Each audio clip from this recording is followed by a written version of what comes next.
శత్రువునైనా గాయం జరిగితే, శత్రువుకి ఏదైనా అపాయం జరిగితే అయ్యో అంటాం. ఏళ్ళ నుంచి మాట్లాడని వాళ్ళు సైతం ఏదైనా ఇబ్బంది జరిగినప్పుడు మాట్లాడే ప్రయత్నం చేస్తారు. శత్రువు అయినా సరే చావాలని కోరుకోరు, దెబ్బలు తగలాలని కోరుకోరు, ఇంకోటి అని మనిషి పోవాలని అయితే ఎవరూ కోరుకోరు. శత్రువునైనా ప్రేమించే గుణం మానవులకు ఉండాలి అనేది చాలామంది చెప్తుంటారు. పెద్దలు కూడా చెప్తుంటారు, శత్రువునైనా మనం ప్రేమించగలిగితేనే మనం గొప్పవాళ్ళు అవుతాం అంటుంటారు. అయితే తాజాగా ఆంధ్రప్రదేశ్ సీఎం జగన్మోహన్ రెడ్డి గారికి జరిగిన ఒక పెను ముప్పు నుంచి ఆయన బయటపడ్డ తీరు నిజంగా ఎంతో బాధాకరం. ముఖ్యమంత్రి స్థాయిలో ఉన్న వ్యక్తిపై ఏకంగా రాయితో దాడి చేశారు. నిన్న బెజవాడ సర్కిల్లో బెజవాడ నడిబొడ్డున జగన్మోహన్ రెడ్డి గారు ప్రజా అభివాదంతో బస్సు యాత్రలో పాల్గొంటున్న తరుణంలో, ఆ ప్రజలకు అభివాదం చేస్తున్న తరుణంలో ఆయనపై దాడి జరగడం ఎంతో బాధాకరం. ప్రతి ఒక్కరూ అయ్యో అంటున్నారు. ప్రతిపక్షం సైతం ఇది ఇక్కడ మాట్లాడలేని పరిస్థితిలో ఉన్నప్పటికీ కూడా ప్రతిపక్షంని పక్కన పెడదాం కాసేపు. ఇక్కడ సొంత చెల్లెల విషయానికి వస్తే వైఎస్ షర్మిల గారు స్పందించిన తీరు ఎంత నిజంగా ఆందోళనకరంగా ఉందా, లేదంటే ఎటకారంగా ఉందా ఆలోచన చేయండి మీరే ప్రజలారా. ఎందుకంటే ఇది చాలా క్లిష్ట సమయం. ముఖ్యమంత్రి స్థాయిలో ఉన్న వ్యక్తి జగన్మోహన్ రెడ్డి గారిపై జరిగిన దాడిని ఖండించే తత్వంలో సైతం ఆ గుణం కనబడుతుంది, ఆ అహంకార తత్వం కనబడుతుంది, నాకేంటి అన్న ధోరణి కనబడుతుంది. ఒకసారి చూద్దాం. ముందుగా వైఎస్ షర్మిల జగన్మోహన్ రెడ్డి గారిపై దాడిని ఎలా రియాక్ట్ అయ్యారో ఆమె ట్విట్టర్ వేదికగా మొదట ట్వీట్ పెట్టడం జరిగింది. ఆ ట్వీట్ ఒక్కసారి మనం అబ్జర్వ్ చేస్తే చూడండి. ఈరోజు ఎన్నికల ప్రచారంలో భాగంగా సీఎం జగన్మోహన్ రెడ్డి గారిపై దాడి జరిగి ఎడమ కంటి పైన గాయం కావటం బాధాకరం, దురదృష్టకరం. ఇది ప్రమాదవశాత్తు అయ్యిందని అనుకుంటున్నాం. అలా కాకుండా ఇది ఎవరైనా కావాలని చేసి ఉంటే ప్రతి ఒక్కరూ ఖచ్చితంగా ఖండించాల్సిందే. ప్రజాస్వామ్యంలో హింసకు తావు లేదు. హింసను ప్రతి ప్రజాస్వామికవాది ఖండించాల్సిందే. జగన్ గారు త్వరగా కోలుకోవాలని దేవుణ్ణి ప్రార్థిస్తున్నాను అంటూ @వైఎస్ జగన్ అంటూ వైఎస్ షర్మిల ఈ రకంగా ఆమె రియాక్ట్ అవ్వడం నిజంగా ఇప్పుడు చాలామంది అభిమానులనే కావచ్చు, సామాన్య జనాలకే కావచ్చు, ఎవరికైనా కూడా కోపం వచ్చే పరిస్థితి. ఎందుకంటే ఇక్కడ ఆమె ఒక పదం వాడింది, ఇది ప్రమాదవశాత్తు అయ్యిందని అనుకుంటున్నాము అని. ఏ రకంగా అనుకుంటావు తల్లి నువ్వు అంటున్నారు ఇప్పుడు అంతా కూడా. ప్రమాదవశాత్తు అంటే నడుస్తుంటే కాలు స్లిప్ అయి కింద పడితే ప్రమాదవశాత్తు అంటాము, లేదంటే ఏదైనా అనుకోని విధంగా మనలో మన పొరపాటు ద్వారా అయ్యిందాన్ని ఏదైనా ప్రమాదవశాత్తు అనుకుంటాం. కానీ కావాలని ఒక పక్క నుంచి అంత వేగంగా వచ్చి కరెక్ట్గా కన్నును టార్గెట్ చేస్తున్నట్టు, కరెక్ట్గా హెడ్ని టార్గెట్ చేస్తున్నట్టుగా వచ్చిన ఒక రాయో మరో ఏంటో అది ఇంకా కరెక్ట్గా ఇద్దరు వ్యక్తులకు గాయపరిచింది. ఒకవైపున వెల్లంపల్లి శ్రీనివాసరావు ఉన్నాడు జగన్ గారి పక్కన, మరో పక్కన ముఖ్యమంత్రి స్థాయిలో జగన్ అభివాదం చేస్తూ ప్రజల్లో కలిసినప్పుడు జరిగిన దాడిని చాలా తీవ్రంగా ఖండించాల్సింది పోయి పైగా జగన్ గారు అంటూ సంబోధిస్తున్నావు. సొంత చెల్లెళ్ళు మాట్లాడాల్సిన మాటలైతే ఇవి కావు.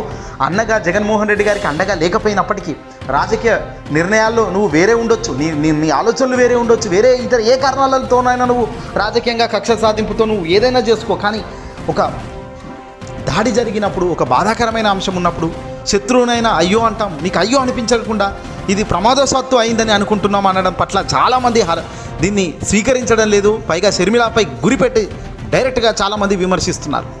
ఇక్కడ కొన్ని రిప్లైస్ ఇక్కడ ట్విట్టర్ వేదికగా తను పెట్టిన ఈ పోస్టుకు గాను రిప్లైలు ఏ మాదిరిగా వచ్చాయో, జనాలు ఏ మాదిరిగా రిప్లై ఇచ్చారో ఒక్కసారి మనం ఇక్కడ చూసే ప్రయత్నం చేద్దాం స్క్రీన్ మీద.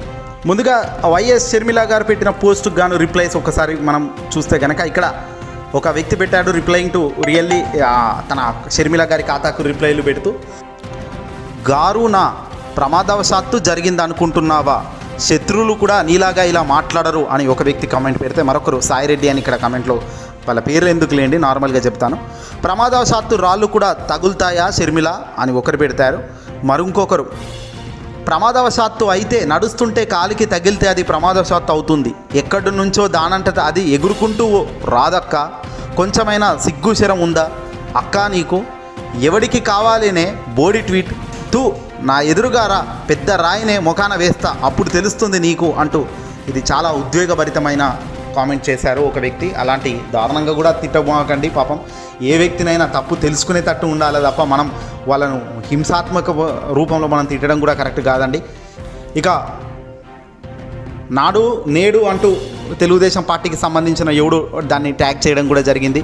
ఇంకా సిగ్గు తెచ్చుకో అక్క అని పెట్టి ఒక వ్యక్తి @KTR BRS అన్నాను చూసి, అంటే తెలంగాణ మాజీ ముఖ్యమంత్రి కుమారుడు కేటీఆర్ గారిని చూసైనా సిగ్గు తెచ్చుకోక అని ఒక వ్యక్తి పెట్టడం జరిగింది. ఎందుకంటే కేటీఆర్ గారు చాలా వేగంగా స్పీడ్గా రియాక్ట్ అవ్వడం జరిగింది. తద్వారా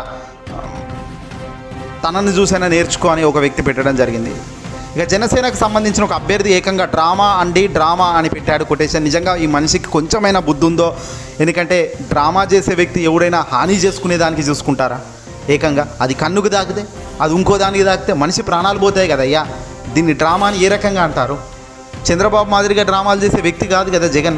ఈ మాదిరిగా ఇంత చిల్లర ఆలోచన కలిగిన వ్యక్తి అయితే అసలు జగన్ కాదన్నది ఇది చెప్పాల్సిన అవసరం కూడా లేదు, ప్రజలకు కూడా బాగా తెలుసు. లో స్టాండర్డ్స్ ఆ అక్క ట్వీట్ వేయకపోయినా ఇట్స్ ఓకేలే కానీ ఇంకా హర్ట్ చెయ్యకు అని ఒక వ్యక్తి పెట్టడం జరిగింది. ఇక ఎందుకు వీళ్ళు ప్రతి నాయకుడి మీద రాళ్ళు వేస్తున్నారు అంటూ కూడా ఇంకో వ్యక్తి అనడం జరుగుతుంది. ప్రమాదవశాత్తు జరిగిందని అనుకుంటున్నావా షర్మిల గారు? మరి చిన్నాన్నను మర్డర్ కూడా ప్రమాదవశాత్తు జరిగిందని వదిలేయకపోయావా? Question mark. కొంతమంది చెడ పుడతారు, కొంతమంది పుట్టి చెడుతారు, నువ్వు ఏ రకమో ఆలోచించుకో అంటూ చాలా దారుణంగానే ఈ వ్యక్తి పోస్ట్ చేయడం జరిగింది. ఇక ఇంకో వ్యక్తి ఇది ప్రమాదవశాత్తు అయిందని అనుకుంటున్నాము, standards he is your brother after all అని అతను కూడా ఆ ట్వీట్కు బాలేదు అన్నట్టుగా థంబ్ సింబల్ డౌన్ చూపిస్తూ పెట్టడం జరిగింది. దారుణంగా చాలా రిప్లైస్ అయితే షర్మిల గారికి వస్తున్నాయి. ఎందుకంటే అవసరం లేదు కడుపులో కత్తులు పెట్టుకొని ఈ జిత్తులు అంటూ ఒక వ్యక్తి కామెంట్ చేశారు. ప్రమాదవశాత్తు జరిగిందని అనుకుంటున్నావా? నీ చిన్నాన్న మర్డర్ కూడా ప్రమాదవశాత్తు జరిగిందని వదిలేకపోయావు అంటూ మరి ఇంకొక వ్యక్తి. ఇలా ప్రతి ఒక్కరూ I like playing games, eating good food and relaxing అని ఇంకొక వ్యక్తి. అంటే ఎందుకైనా మంచిది నువ్వు కొన్ని రోజులు లో ప్రొఫైల్ మెయింటైన్ చేయక్క, అసలే టీడీపీ వాళ్ళతో తిరుగుతున్నావు, జాగ్రత్త అంటూ మరో వ్యక్తి చేశాడు. అక్క మీరు ట్వీట్ వేయకపోయినా బాధపడే వాళ్ళం కాదు, ఏదేమైనా యాక్సిడెంట్ ప్రమాదవశాత్తు అనడానికి కొంచెం సోయిలో ట్వీట్ పెట్టక్క అంటూ ఒక వ్యక్తి అన్నాడు. వివేక మర్డర్ కూడా ప్రమాదవశాత్తు జరిగినట్టు ఎందుకు అనుకోవట్లేదు నువ్వు అని ఇంకో వ్యక్తి అన్నాడు. ఇక్కడ ఎక్కడ కూడా తనకు పాజిటివ్గా లేదు, పూర్తిగా నెగిటివ్గా ప్రజానికం ఆగ్రహిస్తున్నారు. ఏం మనిషివి అసలు అని తననే తిట్టే పరిస్థితి ఉంది తప్ప మరొకటి లేదు, క్లియర్గా తెలుస్తుంది. ఏదేమైనప్పటికీ కూడా ఈ వీడియోని అసలు లైక్ కొట్టండి, తప్పక మీ మిత్రులకు షేర్ చేయండి. మానవ సంబంధాలు తెగిపోతున్న యుగం ఇది, జాగ్రత్తగా ఉండండి.